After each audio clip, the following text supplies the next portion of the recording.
अस्सलामु अलैकुम वरहमतुल्लाहि वबरकातुहू। आज की ये वीडियो हर उस शख्स के लिए है जो हज करके वापस आया या जो हज पर जाने की ख्वाहिश रखता है। जरा अपने दिल पर हाथ रखकर एक सवाल कीजिए, क्या मेरा हज वाकई कबूल हुआ? क्योंकि मेरे भाइयों और बहनों, हज सिर्फ एक सफर नहीं, ये अल्लाह के दरबार में हाजिरी है। ये जिंदगी बदल देने वाली इबादत है। ये रूह को पाक करने का मौका है। ये गुनाहों से तौबा और अल्लाह के करीब होने का नाम है। लेकिन अफसोस, आज बहुत से लोग हज से वापस आते हैं और कुछ दिन बाद दोबारा वही जिंदगी शुरू हो जाती है।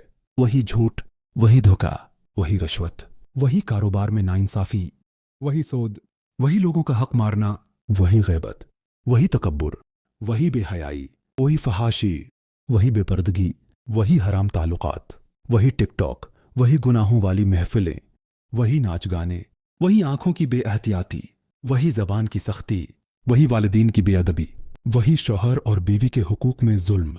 तो फिर सवाल पैदा होता है, क्या वाकई हज ने हमें बदला? मेरे अजीज भाइयों और बहनों, अल्लाह ताली इंसान को अपने घर क्यों बुलाता है? क्या सिर्फ इसलिए कि वो तस्वीरें बनाए, लोग उसे हाजी साहब कहें, या वो वापसी पर अपनी शान बयान करे? नहीं, अल्लाह अपने बंदे को बुलाता है ताकि वो टूट जाए, रोए, तौबा करे, अपने गुनाहों पर शर्मिंदा हो और एक नई जिंदगी शुरू करे। काबा सिर्फ पत्थरों की इमारत नहीं, वो जगह है जहां लाखों दिल टूटते हैं, जहां आंखें बरसों के गुनाहों पर रोती हैं, जहां इंसान दुनिया को छोड़कर सिर्फ अल्लाह को पुकारना सीखता है। जरा सोचिए, आप इरफात में खड़े थे, आपने हाथ उठाकर अल्लाह से माफी मांगी थी, आपने वादा किया था कि अब गुनाहों की जिंदगी नहीं गुजारेंगे, फिर वापस आकर दोबारा वही गुनाह क्यों? रसूलुल्लाह ने फरमाया, जिसने अल्लाह के लिए हज किया और उसमें फहशबात और गुनाह न किया, वो ऐसे वापस लौटता है जैसे आज ही मां के पेट से पैदा हुआ हो। सुभान अल्लाह, यानी अल्लाह इंसान को पाक कर देता है।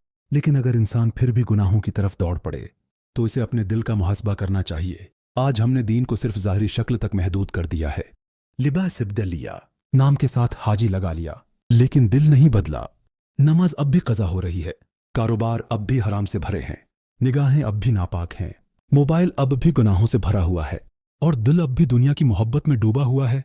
मेरे भाई, कबूल हज की निशानी ये नहीं कि लोग आपको हाजी कहें, बल्कि कबूल हज की निशानी ये है कि आपकी नमाज बदल जाए, आपकी जबान नरम हो जाए, आपका दिल अल्लाह के खौफ से भर जाए, आप गुनाहों से नफरत करने लगें, आप हलाल रिस्क को तरजीह दें, आपकी निगाहें झुक जाएं, आपकी जिंदगी में हया आ जाए और आप दुनिया से ज्यादा आखिरत की फिक्र करने लगें।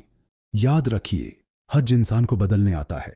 अगर हज के बाद भी इंसान न बदले तो उसे डरना चाहिए कि कहीं वो सिर्फ सफर करके ना आ गया हो, क्योंकि अल्लाह को आपके होटल, आपके कपड़े या आपकी तस्वीरें नहीं चाहिए। अल्लाह को आपका बदला हुआ दिल चाहिए। और आज सबसे बड़ा फितना क्या है? फहाशी। ऐसी फहाशी जो मोबाइलों में भर दी गई, ऐसी बेहयाई जो फैशन बना दी गई, ऐसे हराम ताल्लुकात जिन्हें मोहब्बत का नाम दे दिया गया। हालांकि ये सब दिल को मुर्दा कर देते हैं। गुनाह पहले दिल को बेचैन करता है, फिर दिल गुनाह का आदी हो जाता है, फिर इंसान को गुनाह में शर्म आना खत्म हो जाती है, और यही सबसे खतरनाक मकाम है।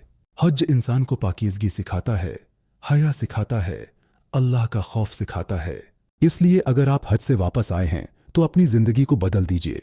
अपने मोबाइल को पाक कीजिए, अपनी कमाई को पाक कीजिए, अपनी निगाहों को पाक कीजिए, अपने ताल्लुकात को पाक कीजिए और अपने दिल को अल्लाह के लिए खालिस कीजिए। क्योंकि मौत का कोई वक्त नहीं, क्या पता अगला हज नसीब हो या ना हो, क्या पता यह जिंदगी कब खत्म हो जाए और उस दिन न हाजी का लक़ब काम आएगा, न दुनिया की इज्जत, सिर्फ अमाल काम आएंगे। अल्लाह ताली हमें ऐसा हज नसीब फरमाए जो हमारी पूरी जिंदगी बदल दे, ऐसा दिल अता फरमाए जो गुनाहों से नफरत करे और हमें दुनिया की ज़ाहिरी नमाइश नहीं बल्कि अपनी रिज़ा अता फरमाए। आमीन या रब्बिल आलमीन। अगर आप चाहते हैं कि ऐसे ऐमान अफरोज और दिलों को जगाने वाले पैगामात ज्यादा से ज्यादा लोगों तक पहुंचें, तो हमारे चैनल को सब्सक्राइब करें, वीडियो को शेयर करें और उस नेकी के सफर में हमारा साथ दें।